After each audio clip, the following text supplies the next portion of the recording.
Nagpapatuloy naman ang aktibidad ng isang peace group para pa rin sa layuning makamit ang pandaigdigang kapayapaan. Narito ang special na ulat ni Elizabeth Pechin.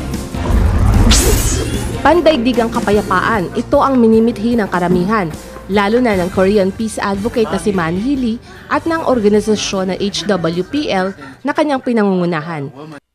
Taon nilibot niya ang 16 na bansa sa Latin America at Eastern Europe para kausapin ang mga lider ng iba't ibang bansa para suportahan ang pagkakaroon ng tunay na kapayapaan. Kamakailan lang ay lumahok siya at naging isa sa mga speakers sa dinaos na International Symposium on Cultural Diplomacy and Religion 2014 na ginanap sa Rome, Italy at sa Vatican City. Sa nasabing symposium, nagbigay sila ng rekomendasyon kung paano makakamit ang pandaigdigang kapayapaan.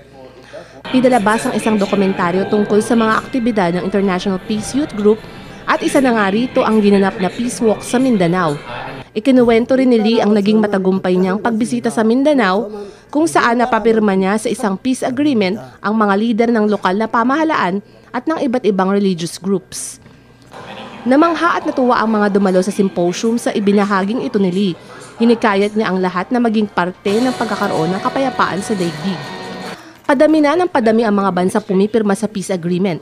Sunod niyang bibisitahin ang North America at Mexico para lalo pang mapag-igting ang pangarap ng sangkatauhan at ito ay ang pagkakaroon ng pandaigdigang kapayapaan.